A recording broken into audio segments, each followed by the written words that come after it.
fake. And maybe that was the pineal gland once. And maybe now that's Saturn which has hijacked the pineal gland. So Saturn was ringless according to the ancients before this great catastrophe. So where did the bloody rings come from? This man, Norman Berggren, has a long history, he's in his 90s now, of working in high-tech space and missiles and NASA and all the rest of it. And he wrote a book some years ago called The Ring Makers of Saturn, because when he studied pictures of the rings, he realized they were changing, and not only changing, they were being made as you looked at the pictures. This Voyager spacecraft went closest to Saturn in 1980, and then there's the Cassini craft, which arrived in 2004, and I think he's still in the area. And when he compared pictures from both of them, and then compared pictures in relation to the other, he realized that the story of Saturn was very different to the one he thought and he'd been told. He said this in his book: several years ago, a number of folks in the astronomy and physics world began to theorizing that these rings had to be much younger than the universe, perhaps only about 100 million years old. But one pair of pictures shows a change in 5 minutes. An impression is conveyed that the latest reported measurements purport to be the true ones, when in reality all might be quite nearly correct at the time of observation, but general reluctance to accept variable ring system geometry occurs because of the apparent failure to identify a physical mechanism suitable for producing recurrent change. In other words, because they can't explain why it's changing, they'll just deny it's bloody changing. And on the pictures, and NASA has these pictures, he saw these, what he calls electromagnetic vehicles. And these are thousands of miles long, some of them. And if anyone thinks that's fantastic, that's the Earth in relation to Saturn. We're not talking about the same relationship to size. And there's loads of them on these pictures. These electromagnetic vehicles, he calls them, all over the place. Here's one pictured next to the rings by the Hubble telescope. Here's a few NASA pictures showing one of them apparently moving. You put the pictures together. Why have we never heard of these except through Norman Berggren? And then he found pictures where these electromagnetic vehicles went into the rings, and all this stuff was coming out of them that were making the rings as he was looking through the pictures. They're not natural. They say the water ice and stuff is in the rings. I reckon you'll probably find that there's a certain crystal in the rings that is generating the frequency. And this is from just a couple of weeks ago. The mysteries of Saturn's expanding F-ring. Saturn's most distant ring is twice as bright and 3 times as wide as it was during the Voyager flybys in 1980 and 81. The great mystery of Saturn's rings, how they formed, why are they like that, we don't know. Well, maybe we do. There's this massive ring that was found in 2009, about 3.7 million miles out from Saturn, but around Saturn. Get 1 billion Earths in it. And I'm suggesting that actually that broadcast comes across to us. The Saturn matrix is a band of frequency which we are tuned to, and we think it's real. It's a virtual reality as described by the Gnostics. Now, I'm going to move on quickly because we want to run out of time, but the moon, as I've said before, is fundamentally involved in this. I read this book, Who Built the Moon? The evidence for the fact the moon is not a natural body is fantastic. And interestingly, what the book found was the relationship in terms of mathematics and all the rest of it of the Earth, the moon, and the sun is completely different to anything else in the solar system.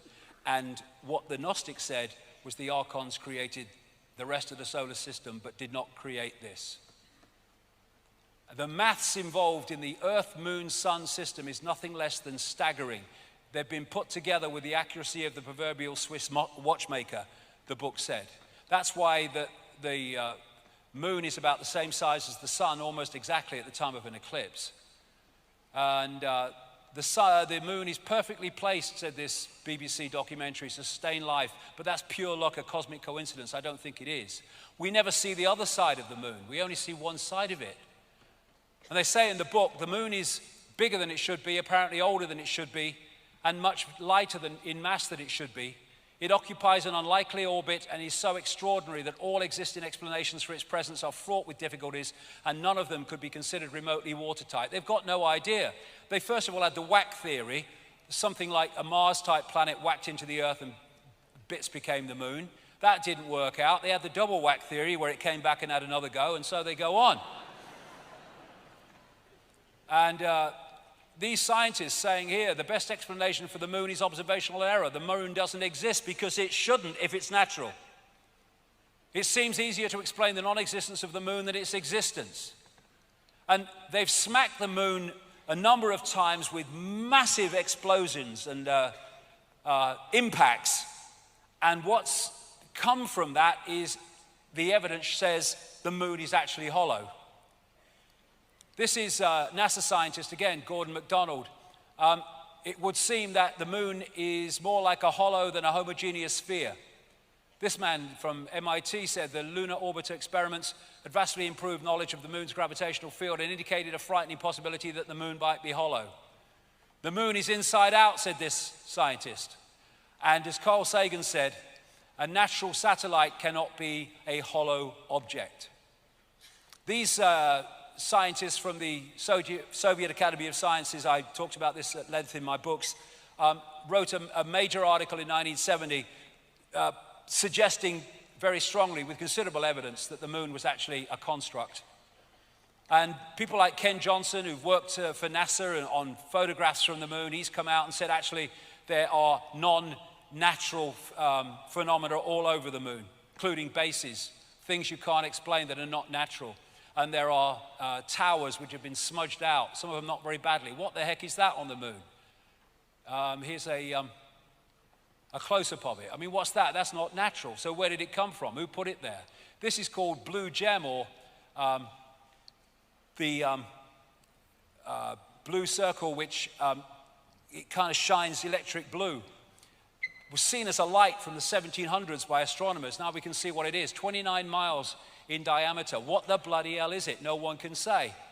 And in so many ways, the moon appears to be something akin to the Death Star moon in the Star Wars films. And indeed, two moons of Saturn look remarkably like the Death Star moon. And it, as I put it together over the years, is like an amplifier of the Saturn broadcasts, which are then fired at the Earth with far greater power and thus influence on our reality. And if you put that there, it kind of gives an indication of what I'm saying. Now, talked about that Charney project and what came out from it. Long after I've been talking like this about the moon and its influence on our reality, this article came out, and in part of what was said in it, it talked about the moon. They said this entity that they connected through a computer system with said the moon is not a natural heavenly body. Life was better for humans before the moon came. Moon forces control time and manipulate the mood of humans. The moon is there to control the Earth's mood, emotion, and a big calm would come over the Earth without the moon. There would be only little storms, not big storms. The old race, Archons, captured the moon from space and located it next to the Earth. That is said to have happened by many, many ancient cultures. People and animals without the moon would become calm and peaceful, and anxiety and fear would dramatically decline. The oceans would be much calmer, heavy thunderstorms and lightning would be rare, and the climate would be balanced with no extreme heat or cold. Telepathic interdimensional communication would become widespread, and people would be able to see new colors, higher frequencies in an enhanced color spectrum. And that fits with the fact that this frequency, this matrix, is suppressing human expansion of awareness, keeping us in the box. There would be major changes. This really left field, this one. There would be major changes to the human respiratory system as blood and breathing chemistry